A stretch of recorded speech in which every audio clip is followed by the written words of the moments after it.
এমন খাবার ছেলেকে খাওয়ানো একদমই উচিত হয় নাই। প্রতিবারই এটা আনলে ও বায়না ধরবেই খেতে। আসসালামু আলাইকুম, হে এভরিওয়ান, আমি Barnali from Swach Mom. I hope সবাই অনেক বেশি ভালো আছেন। আলহামদুলিল্লাহ। 2x spicy chicken flavour ramen. আজকে এই রামেনটা কিন্তু আমি প্রথমবার খাচ্ছি না। আমার কাছে বেশি ভালো লাগে যেটা 3x স্পাইসি থেকেও আরো বেশি ঝাল। এটা খেলেই মনে হয় যে আমার মনটা ভরে গেছে। তো আজকে আমি 3x স্পাইসি রামেনটা পাই নাই, তাই এটাকেই নিয়ে আসছি। তো চলুন আজকে রান্না করার পর আমার হাজবেন্ড খেয়ে কি বলে সেটাই দেখাবো। প্যাকেট খোলার সাথে সাথেই দেখবেন যে ভেতরে দুটো প্যাকেট দেয়া আছে। তার মধ্যে ঝাল টাইপের একটা সস থাকে আর একটার মধ্যে গুঁড়ো মশলা। কি কি থাকে গুঁড়ো মশলায় সেটা আমি সঠিক বলতে পারতেছি না। তো এটার উপরে সব লেখা হুং পুং চুং, তো এগুলো আমি বুঝি না। পুং থাক যাই থাক, আমি কিন্তু রান্না করবো আমার বাঙালি স্টাইলে। তো সাথে আমি একটা ম্যাগি নুডলস নিয়ে নিয়েছি, কারণ হলো আমার সোয়াদও এই নুডলসটা খাওয়ার জন্য বায়না ধরবে আমি জানি। প্রথমেই আমি চুলায় একটা প্যানে পানি দিয়ে সেটার মধ্যে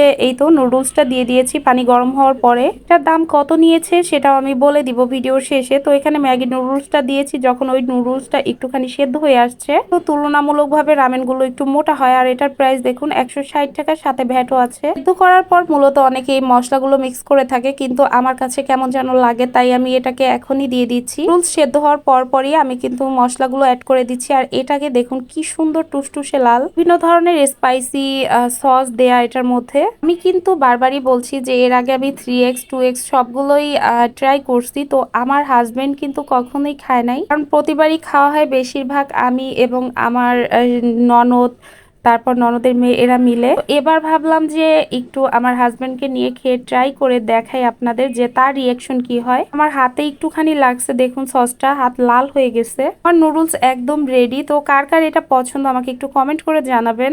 আমার ছেলের অবস্থা দেখে আপনারা হয়তো বুঝতে পারবেন যে ও কেমন একটা ফিল নিছে। আমার ভিডিওটা ভালো লাগলে প্লিজ একটা শেয়ার করে দিবেন। পেজে নতুন হলে প্লিজ ফলো এন্ড লাইক দিয়ে পাশে থাকবেন। এটা মূলত গরম গরম খেতেই ভালো লাগে। তো আমার হাজবেন্ড এখন খেয়ে দেখছে, রিয়াকশনটা কি দেখুন। সে আমাকে বলতেছিল খাওয়ার পর যে আহামরি ওরকম ঝাল না, খেতেও মজা, একটা মিষ্টি মিষ্টি ভাবও আছে। তো মিষ্টিটা না থাকলে আরো ভালো লাগতো। সে যখন বলছে আহামরি অত একটা ঝাল না, তো সোয়াদ বলতেছে আমি খাবো, পরে বলছে ঠিক আছে তুমি খেতে পারো, ওরকম ঝাল লাগে না। এই জন্য সোয়াদও দৌড়ে চলে আসছে ওর বাবাকে খেতে দেখে যে ইয়ে ইয়ে আমি খেতে পারবো। দেখুন সে কিন্তু মাশাল্লাহ খাচ্ছে, আর সে আলহামদুলিল্লাহ অনেকখানি নুডলস খেয়েছেও। আমিও খেয়েছি, কিন্তু আমার কাছে বললাম না আমার কাছে ঝাল লাগে না। আর তার দেখুন চোখ দিয়ে পানি পড়তেছে। পর আমার ছেলের গলা টলা নাকি জ্বলে যাচ্ছে, ঠোঁট দেখুন লাল টুকটুকে হয়ে গেছে। এখন সে মালটা খাচ্ছে, তার কাছে তখন নাকি ওরকম ঝাল লাগে না, এখন নাকি প্রচন্ড ঝাল লাগছে। দেখুন অবস্থা, সে রীতিমতো নাচানাচি করছিল চিৎকার করে। আর এই তো তাকে এখন চিনি দিয়ে দিচ্ছি, আবারও নিবে, চিনি খাবো আবারও। জন্য হলেও ভিডিওতে একটা লাইক চাই কিন্তু প্লিজ।